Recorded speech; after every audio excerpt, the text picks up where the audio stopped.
Down to Business on Newstalk. Sponsored by Bank of Ireland. We understand business. Choose the bank that's here to help you rise to today's business challenges and tomorrow's. Last September, we spoke to 3 pharmacists in our industry review. Since then, the country has experienced another deadly COVID wave, but also the introduction of a national vaccination programme that the pharmacies are playing a pivotal role in. So I'm delighted to be joined this morning in studio by Darragh O'Loughlin. He's the Secretary General, the CEO of the Irish Pharmacy Union, and he's the owner-director of the Medwell All Care Pharmacy in Tuam in County Galway. Also joining us is Gráinne O'Leary. She's from Gallery Quay and Hanover Quay Pharmacies in Dublin, and she was to be with us here in studio, but I believe she's won a tennis tournament, so we're talking to her remotely. So congratulations on that, Gráinne, but we'll get to you shortly. And third guest is Michael Tierney. He's a superintendent pharmacist, owner of Tierney's Pharmacy in County Wicklow. Darragh, firstly, we'll start with you, if we may. You're very welcome. Tell me about the role of pharmacists in the vaccination programme. It seems they're doing a stellar job now that demand way exceeds supply, but why weren't pharmacists involved from day one in dispensing the COVID jabs that we all desperately require? We actually thought, Bobby, that we would be involved from day one, because when the Department of Health published the National Vaccination Programme Strategy and Plan last Christmas, pharmacy was mentioned in there beside mass vaccination centres and GPs as a vaccine access location, as they call them. We started talking to the HSE in earnest in February as soon as the vaccines were available, and it took several months of work, weekly meetings, twice weekly meetings, just to get them to the point where they were supplying vaccines through pharmacies. Now, they weren't particularly anxious to do vaccination through pharmacies initially because their focus was on the mass vaccination centres.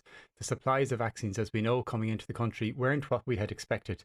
So initially we thought we'd have hundreds of thousands more vaccines every month. So the reason for not using pharmacists was one of supply, was it?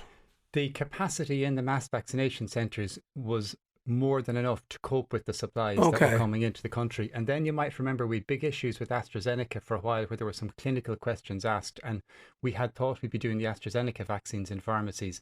And then some of those clinical questions came up, and NIAC wasn't sure at that stage whether the vaccine should be used, so there was a pause on that element of the programme. Okay. We're delighted to be involved now, though. We have Janssen vaccines for everybody from 18 up to 34, and there's 350 pharmacies around the country also doing the Pfizer vaccines in towns and communities that are not close to a vaccination centre. Well, I think it's wonderful. Let's bring in our second guest, Gráinne O'Leary. Gráinne is from the Gallery Quay and the Hanover Quay Pharmacies in Dublin. Gráinne, you're welcome to the programme. Congratulations on your win in the tennis tournament, firstly. Thanks very much. Now, tell us more. You say that you got little or no notice.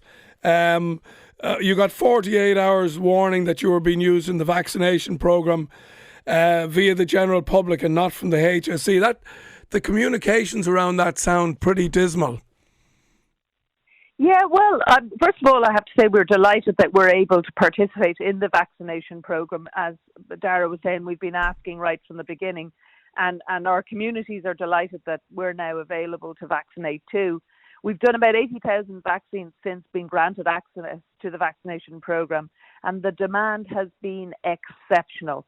That cohort who probably may have not been called yet to be vaccinated are extremely keen to be vaccinated.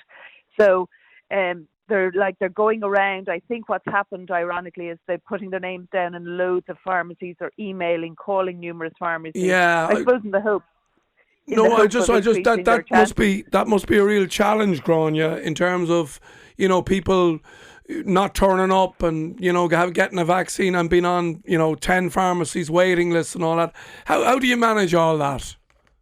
Well, yeah, so like a good example of that is we've received thousands of emails, hundreds of calls, and, it's consuming all our manpower and resources. We made a list the other day of 120 emails we went through, and we offered them vaccines. We came back, we got 25 responses, but we had to go through all those emails.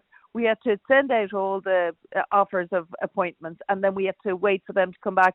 So ironically, it's putting enormous effort in, but it's slowing down the whole process of people being vaccinated. So it's a pity that if we had been maybe a little bit more informed as to the start date, we could have managed that cohort and told them, listen, this is the process. Register in the pharmacy, you want to be vaccinated. It could have been a much more seamless process than just this tsunami of requests from everyone going around to every pharmacy. We've got people ringing us from Wicklow and Wexford asking, can they come up and be vaccinated? And I'm like going, we're trying to serve our community. Go to your pharmacy. They'll be able to look after you. Okay. So, Okay, let me bring in our third guest. He's Michael Tierney. He's a superintendent pharmacist and owner of Tierney's Pharmacy in County Wicklow. Michael, I have to ask you, what is a superintendent pharmacist? It sounds more like a guard than a pharmacist. The boss. The main man, is it? The chief? That's it. Yeah, the chief? Yeah. Okay. There are categories. There's a supervising pharmacist, superintendent pharmacist, and they're just categories that the regulator has. So I'm the head honcho in this pharmacy. Okay, well, I'm glad. It's always good to talk to the main man. So tell us about your experience over the last number of weeks, Michael. How have things been for you? We've been very, very busy. We've done 305 vaccines so far. We do both the Pfizer and the Janssen one. We're in a rural area. On my waiting list, I have a waiting list of 416 for Janssen, 91 for Pfizer. And my next supplies won't be until Tuesday week. Wow. Last night, we had a big clinic last night. We did 60. Previous night, we did 52. And the night before that, we did 60. There are 2 of us vaccinating, and then we have 3 support staff at night time. Works really well, and we're delighted to be involved in the whole process. And publicly, I'd like to thank the Minister for actually making sure we were involved in it. Yeah, and as we said, we all would have liked to see maybe you involved at a bit earlier stage. Are you frustrated in any way, Michael, about not having enough supply? Does that frustrate? Supply would be an issue, yes, but I mean I think that's a national problem as well, so I can understand it.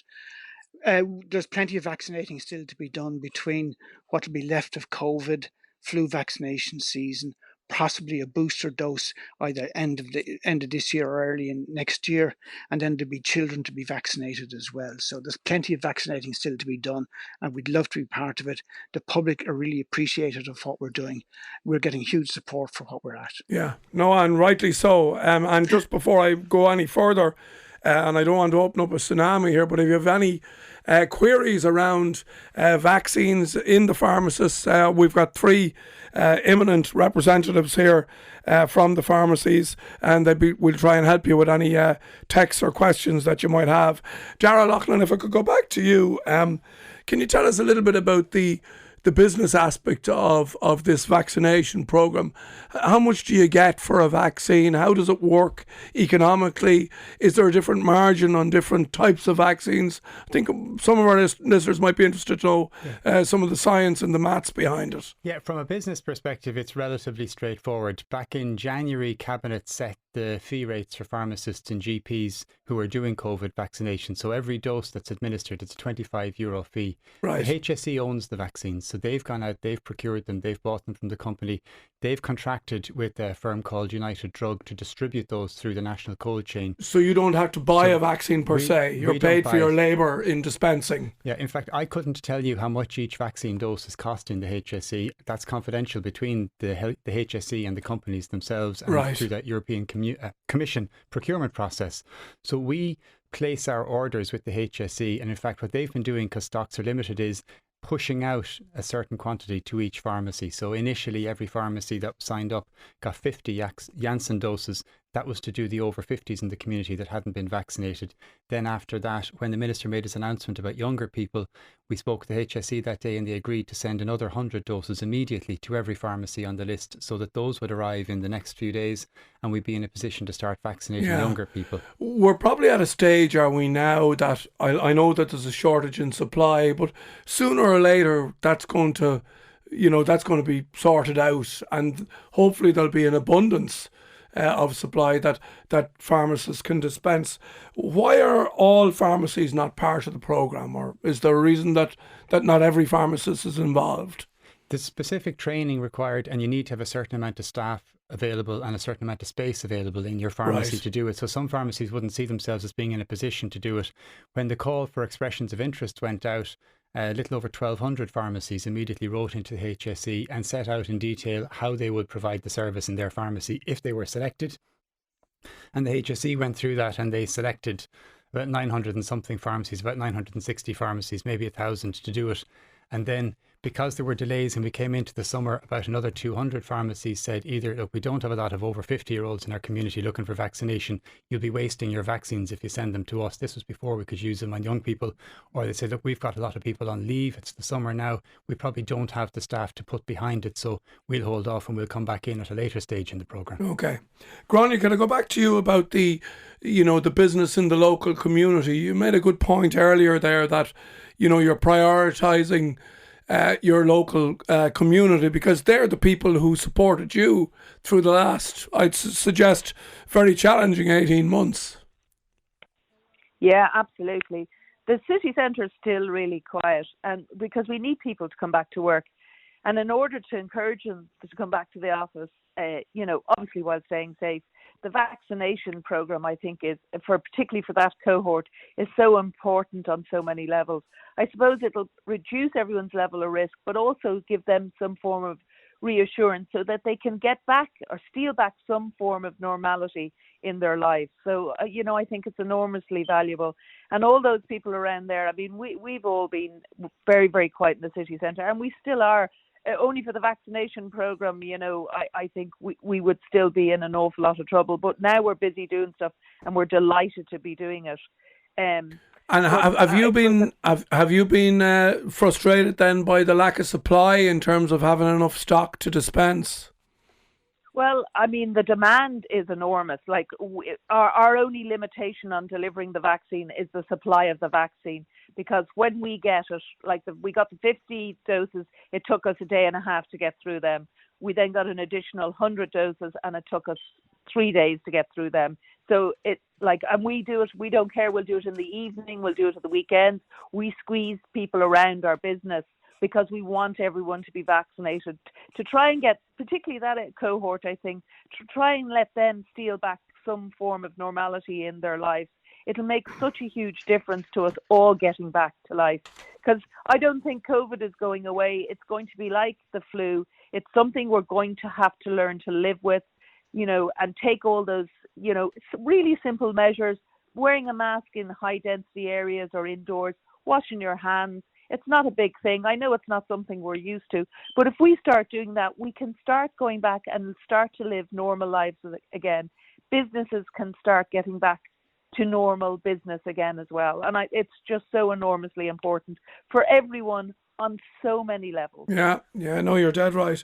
Michael Tierney, can I just go back to you in terms of, I suppose, the role of the pharmacist? It's great to see, but should pharmacies, like in the UK and in the US, Michael, should they be involved in other, I suppose, medical things that might happen in A&E or in doctor's surgery? Like, do we use the pharmacist as much as we potentially could? No. Nationally, we don't. We could be doing far more. We could be relieving the pressure, the enormous pressure that's on GPs by doing more work when people come into us. Instead of for a bottle of Gaviscon, if you come into us direct, they needed on, that was all they needed. We give them that or prescribe them for their medical card, save a lot of doctor time, save the patient time having to go to some. Your line is just, we'll come back to you in a second, Michael. Your line just isn't great there. Dara, I might go back to you and let's have a look at a couple of the texts. I was saying, I wonder, should I open up the text line? And there's a lot of texts have come in. Maybe yourself and Grania can help me with some of these. Can I drop in? Do I have to make an appointment? My 23-year-old daughter, very keen to get a jab in the arm. That comes in from Kira. Definitely need an appointment. Okay. As Grania said, hundreds of people on the waiting list in every pharmacy around the country. So contact your pharmacist and get on the list. Here's one for you, Grania. We have a 17-year-old with special needs and is very agitated with COVID. Finds social distancing a challenge. Nobody can give us a straight answer. HSE says contact GP and vice versa. will pharmacy accept a referral letter? That's from Chris and Michelle. So the HSE haven't given us permission to vaccinate anyone under the age of 18 or between the age of 35 and 50. So our hands are tied with that. If the HSE would give us permission to do so, then the pharmacy that they were going to would be able to make a decision there. Right, okay. But the GP is probably a more appropriate place there for them if they have a relationship with a GP. Maybe they have a better relationship or more of a relationship with the pharmacy, and therefore that would be a better location. So there's a lot of little unanswered questions there to find out the best solution for that individual. Sure. And one for you, Michael, you're back with us. Could you ask your panel if a 32-year-old has had COVID and has now recovered, how soon can that 32-year-old get the vaccine? That's from Bella. Yeah, 4 weeks after having had COVID and being cleared of COVID. Right. So 4 weeks afterwards, they can get vaccinated. Okay. So maybe going back to you then, Dara, where do we go from here? How do you see things sort of unfurling now over the next number of weeks? Well, there's going to be a dip in the supply of the Janssen vaccines coming into the country. Now, the Minister did give us a commitment that all of the Janssen that comes available will go out to pharmacies, but it won't be available to the HSE. So once pharmacists work through their current lists and the current supplies, there'll be a dip in supply until early August. And at that stage, we'll get a lot more Janssen coming into the country. The pharmacies that are doing Pfizer will be able to continue. There's no dip in the supply of Pfizer. In fact, Pfizer is doing quite well in terms of supply right now. And as Michael said then, as we come through this mass vaccination programme and hopefully get everybody who wants a vaccine vaccinated by September, then we'll start into the flu vaccination season, and the government has to make some decisions about booster shots and when they'll be needed and who'll need them. And am I right in saying that there's a 3-month shelf life on, is it on all of the vaccines or on some of them? And once you get them? Yeah, once we get them. So the Janssen one is kept in super cold storage in that distribution centre I was telling you about. But then once it comes out to pharmacies, we keep it in the pharmaceutical fridge, which is closely monitored, and it has a 3-month shelf life in our fridge. Okay, that's very interesting. Grania, just your own business then for the next couple of weeks. How are you feeling about it? It's delighted that you're getting some level of trade, albeit from the vaccination program, but at least it's solid business. Yeah, no, absolutely. Any business is good business, Bobby. What I was going to say to you as well, you had mentioned there about us. I think we've been it's highlighted that what a resource pharmacy is in Ireland, particularly over the last 18 months because of COVID, and it's highlighted how accessible we are, how available we are, and how skilled we are that we're able to facilitate whatever needs to be done in that healthcare arena. So hopefully because of this, that the government will look and the HSE will look at us and go and start utilising the resources they have there available to them to do loads of those minor ailment schemes, allowing us to look after those lower grade illnesses and injuries that are clogging up the GP surgery. Okay. All right. So hopefully that will be a positive out of all of this. All right, Grania, we wish you well. And just last quick word to you, Michael Tierney. I know you write business books on the business side of managing pharmacies. Would you be optimistic about pharmacy as a business going forward? Yes, completely optimistic. About 4/5 of pharmacies are doing anything from well to very well. About 1/5 are doing poorly. But there's certainly potential there. A well-run pharmacy will generate good business money for people, plus the personal satisfaction of public service. And it feels good, and particularly at the moment with vaccination, the patients coming in getting vaccinated are really grateful, and we feel really good about doing it. All right, well, on behalf of the nation, I want to thank the pharmacists for the great work that they're doing. It's unheralded, and it really, really is superb. And I'd like to thank all three of my guests, Dara O'Loughlin, Grania O'Leary and Superintendent Michael Tierney for joining me here this morning, and to wish you all well in your endeavours and indeed your business. So thanks for joining us.